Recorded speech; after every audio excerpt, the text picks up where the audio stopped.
Welcome to an audio experience that will pique your curiosity and soothe your soul.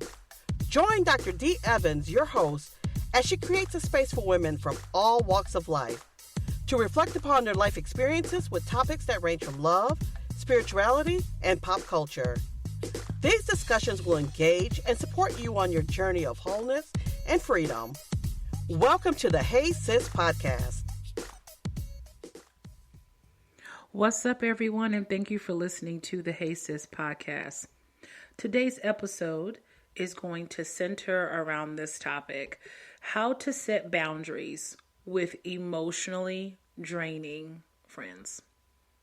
We all have them.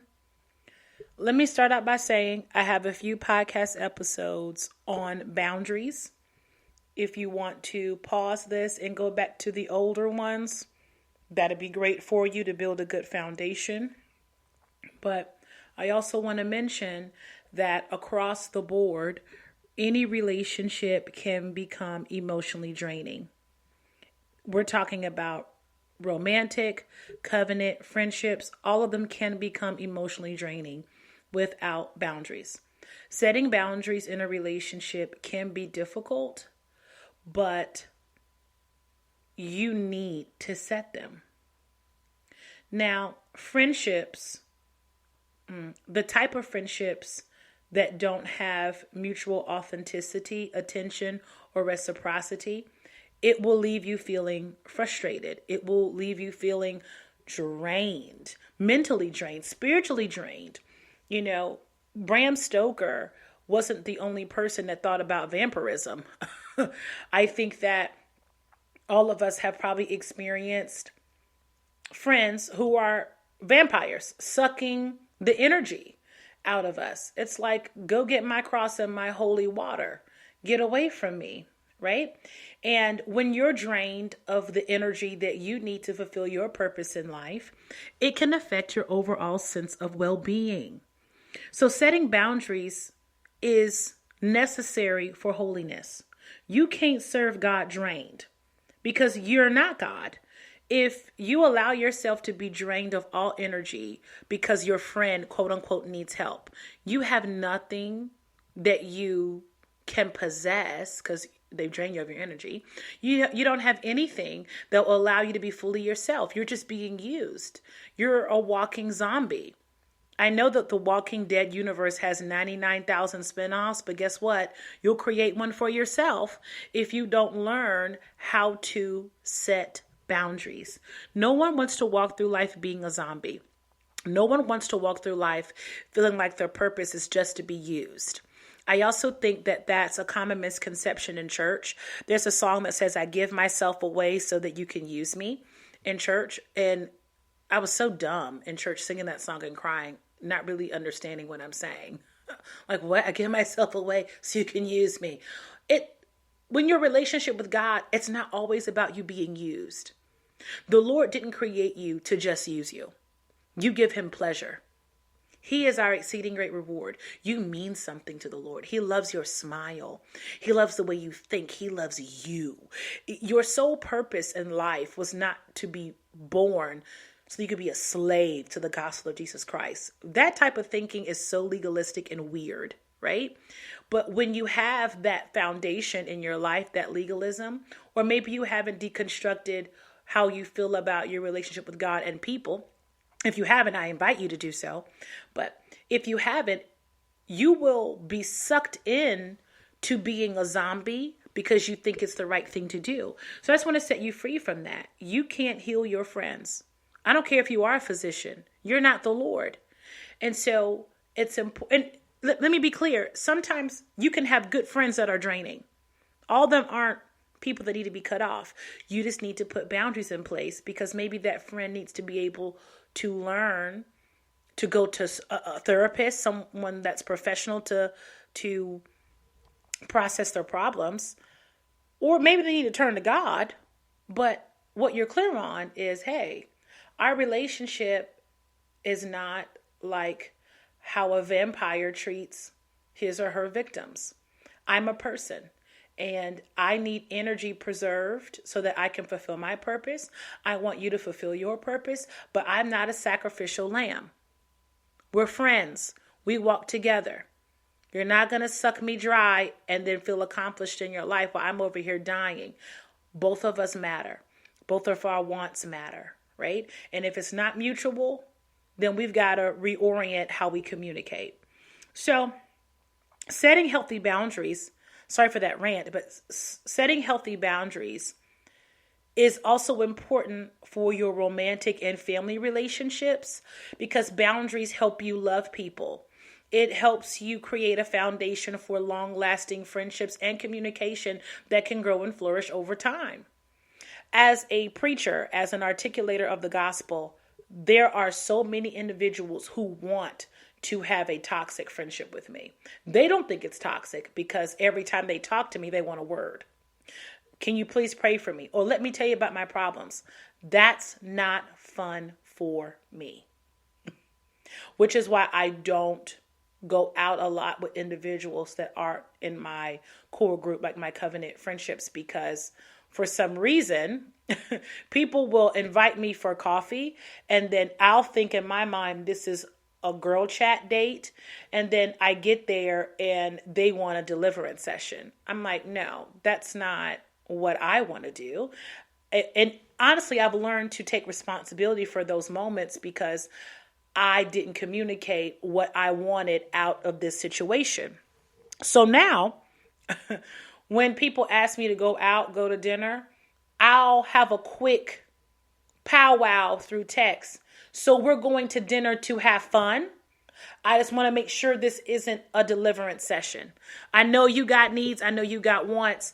But if you want prayer, then ask for that specifically. Don't cross boundaries and conceal your true intent by saying it's a girls chat or we're just going to dinner and have fun. Fun for you may be being delivered. But for me, I might not want to expend that energy. That's called setting clear boundaries. Now, could this be offensive to individuals who don't like the truth, who are embarrassed at the fact that I called out that I know that every time we talk, they dump their problems on me? I understand how that can be offensive. But if you're a real friend, then you desire reciprocity from this friendship, you desire to know me, not just what I do, then you will hear me and respect it. But as you set boundaries, you will realize that people don't want, a lot of individuals do not seek you out to know you. They seek you out to take from you. And in certain types of relationships, that is okay if you've established it. If you know you've got a pet project, then baby, do what you got to do. I would communicate that boundary. But that's on you. But a lot of us are tied in emotionally draining friendships because we're too afraid to communicate boundaries because we know it means that the friendship will be lost. And I have to leave that up to you, but I don't want a friendship that drains me that I'm trying to keep. That's crazy. I don't want to feel like I have to engage with someone who is sucking me dry. Like I'm seeking out my own killer. It's weird. I don't want to do that. If you find yourself feeling tired or frustrated whenever you talk to a certain person or every time you spend time with a person, this is the sign that the friendship, that the relationship has become emotionally draining. If you feel like you spend most of the time in the conversation talking about their issues and you cannot ask for support in return because they don't have the bandwidth for that, or you're less excited to see them or spend time with them, my friend, that friendship, that relationship has become emotionally draining. So what you need to do is set personal boundaries to get things back on track to a place where the friendship is mutually beneficial and you all can grow. Boundaries are holy. I'll keep saying that over and over again. Boundaries help me love you. If you don't tell me the confines, I won't be able to love you well. I'll only love you based on what I think you want. Communication, communication, communication.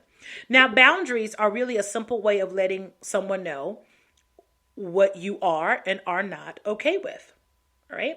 Setting effective boundaries will help you protect your peace, protect yourself, protect your personal space, as well as your mental health and well-being.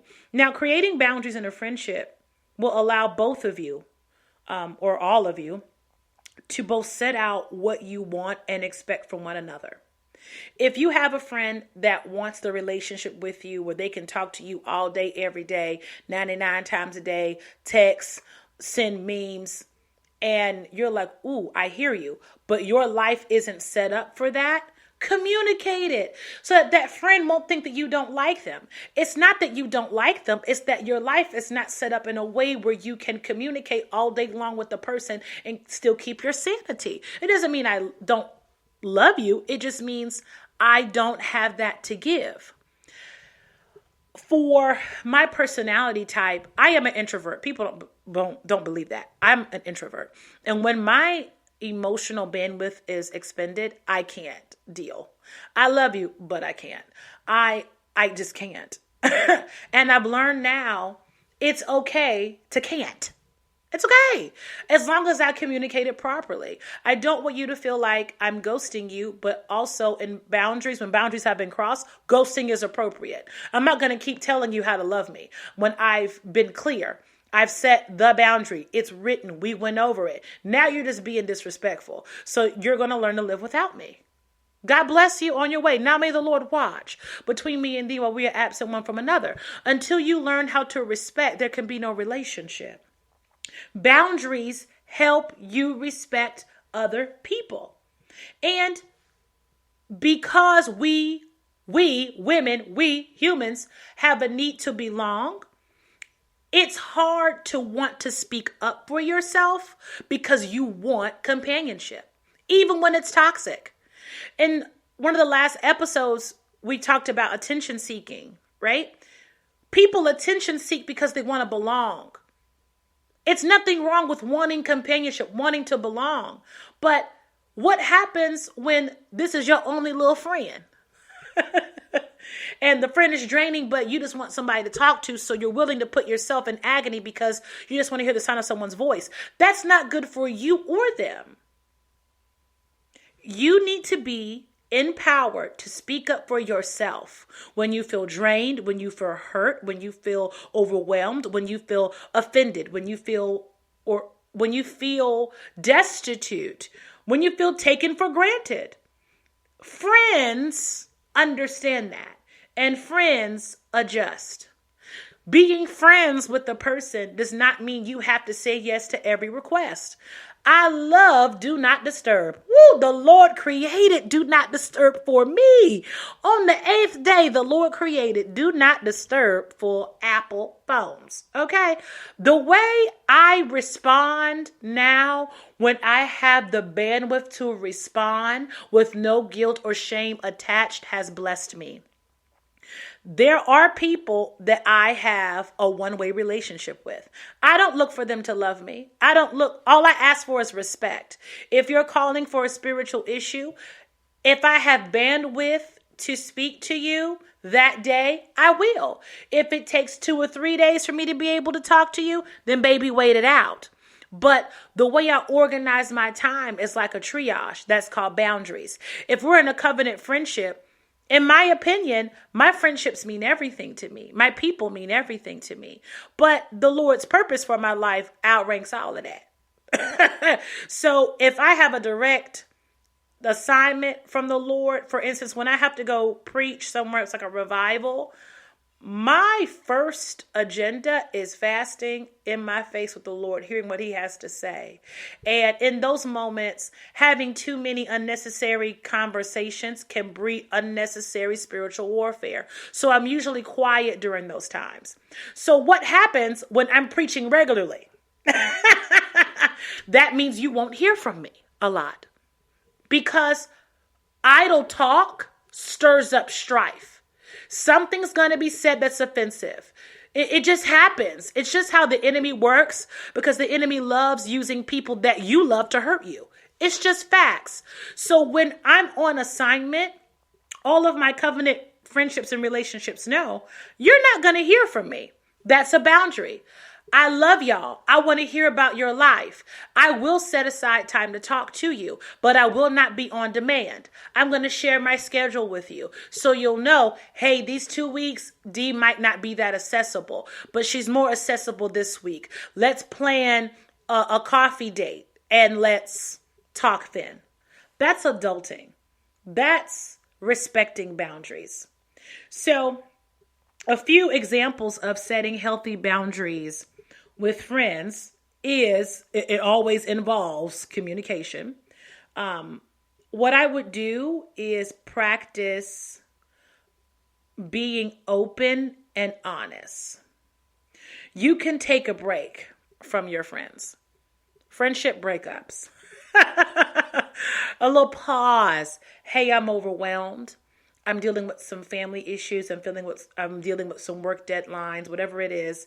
And I don't have the headspace to really process your problems and really offer advice or really hear your problems because it makes me anxious. So I think that let's reconnect in a few weeks once I sort through this stuff, and let's see where we can go. Or let's see what we can do moving forward. That's how you would communicate a boundary.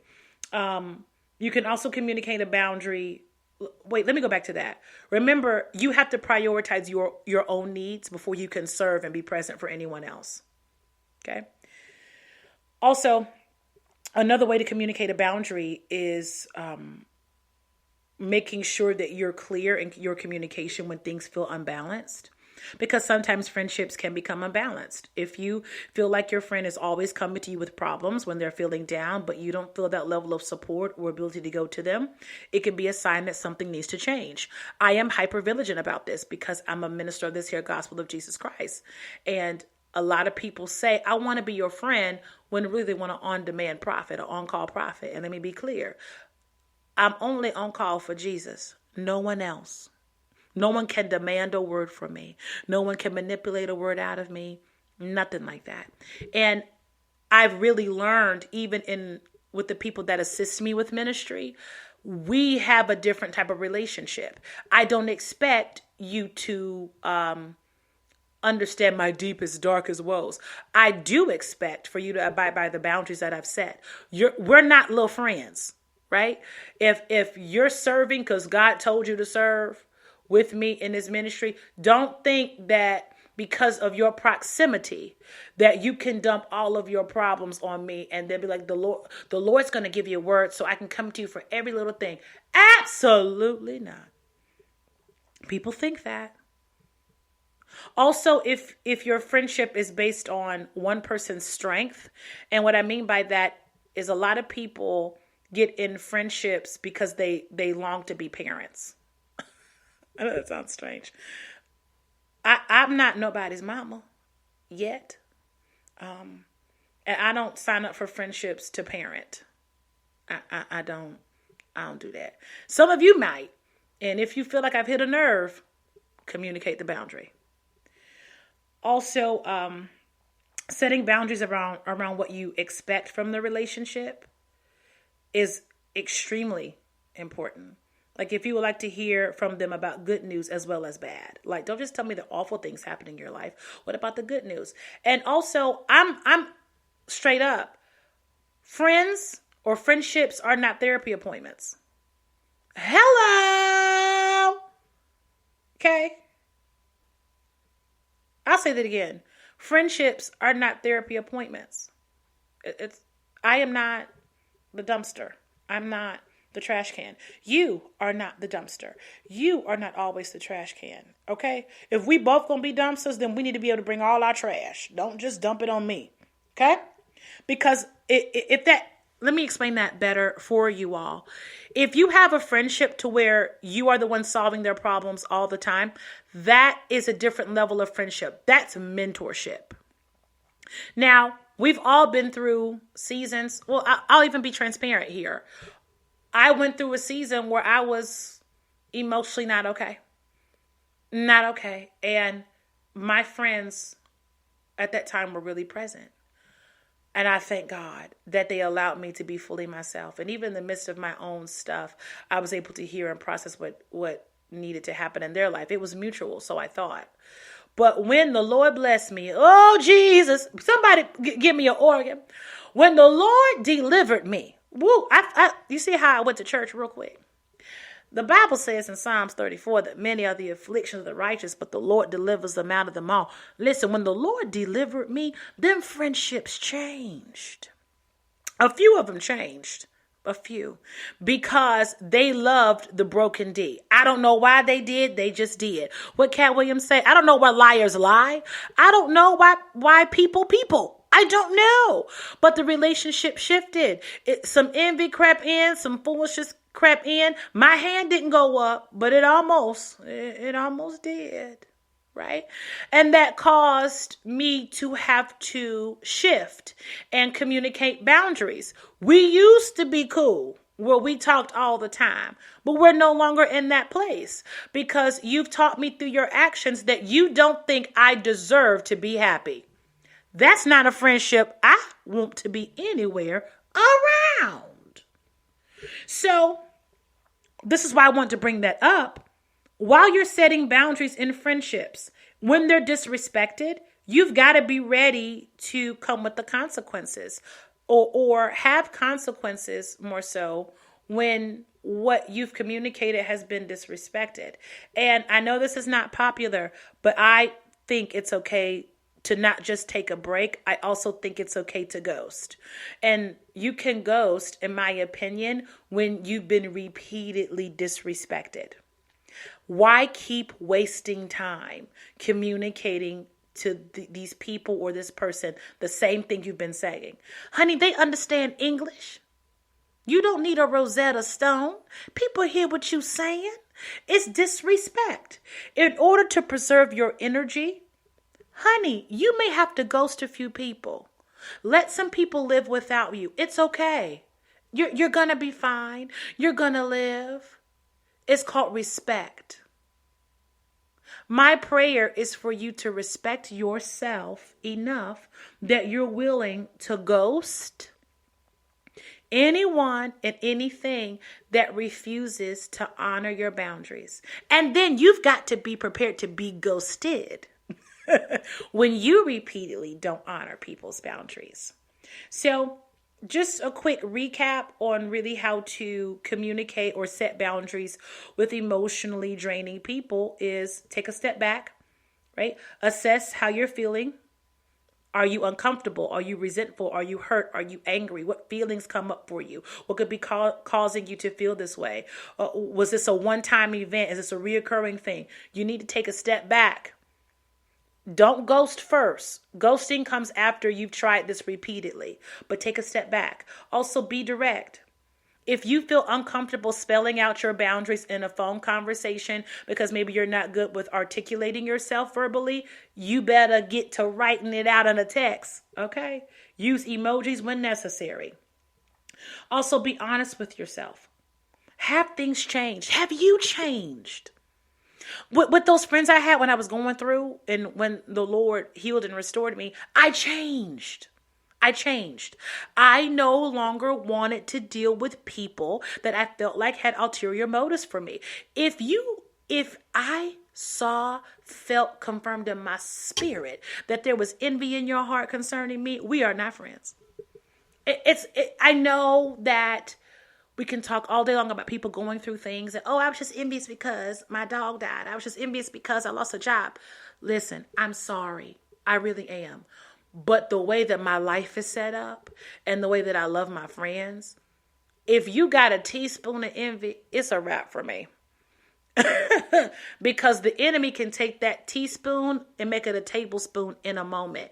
And then you become a liability. Then it becomes emotionally hostile conversations between us, because I don't know what you're thinking in your head. I'm thinking you're being authentic. I'm thinking you want to support me. But really, you are questioning if I'm worth the blessings that God has given me. Don't nobody want to be in no friendship like that. I hope you don't either. Be honest with yourself. If you've changed, communicate it. If you used to tolerate something and you no longer want to do that, communicate it. And guess what? Real friends will hear you and adjust. Real friends will self-reflect and then have a response. And guess what? If they're not willing to work with you, if they feel like you're off, if they feel like you got too many demands, if they're triggered by what you're saying, bye. In my best in sync voice. You may hate me, but it ain't no lie. What? Okay. Also, accept your feelings. It's okay to feel how you're feeling. Don't walk in that guilt and that shame. Acknowledging your feelings is the first step in communicating boundaries with people who are emotionally draining. Also, make self-care, wellness your priority. You cannot pour from an empty cup. When you don't put your needs first, you won't be able to show up for anyone else. When you create a sustainable routine, you can give yourself that energy that's needed to have a positive outlook on life. Most of all, it will allow you to really hear from God so that you can show up and do what God wants you to do. And finally, stay strong. Talking with other friends and family members can help you make sense of your life. That's why we have friends and family, right? They all give us great perspectives on ourselves. I don't recommend talking about your friends with other friends unless y'all are all about to come to a resolve, because when you talk in rooms about people to other people, them rooms have vents, and the devil loves to take what you meant to say and turn it for evil. Been there. I've done it. I've seen it. I've seen this word twisting game become more popular than Scrabble. And the common denominator is my foolishness. It is my own immaturity. I was too trusting. I did not read the signs. I wanted to override my own discernment, and I paid for it. Now that I've paid for it, I'm good on it. Don't go through foolishness. Operate with integrity. So, lastly, I know we're almost finished here in this podcast episode. I want to thank you for your attention. When your friendships, I'm going to leave you with this thought. Consider creating emotional boundaries when you're not, at capacity to take on anyone else's feelings. Consider initiating intellectual boundaries, because friendships are built on mutual respect and trust. But if we about to have knowledge competitions, you might not want to engage in that as a form of friendship. Material boundaries, because if a friend borrows something and is careless about it, about how they return it, you might want to set a boundary. For me, I have boundaries with a friend of mine. He was a guy friend that asked me to put a rental car on my credit card for him. And because I know this person's life and how he wrecked every rental car he had, I said, no, I'm not going to do that because of your history with cars. It's not going to happen. And that friend was pissed with me. And I felt guilty about it because I never really told him no in that regard. But I said, no, I'm not going to do it. You're not going to punk me or manipulate me into doing that. And guess what? He didn't talk to me for a little while. He was a little butthurt. But guess what? He was okay. And guess who kept their credit card? DeAndrea. And guess who wrecked another car? He did. Okay, anyway. Also, communicate physical boundaries. Not everyone is okay with the same level of touch. One of my first love languages, or my initial love language, in my opinion, is physical touch. But I'm very particular. If I don't like you, don't touch me. Okay? If we not really feeling each other, don't touch me. I don't like that. So communicating that is important. And time boundaries. If your friend is always late and gets upset when you're busy, communicate. I had friends like that let's meet up, and you come 30 minutes late to Starbucks.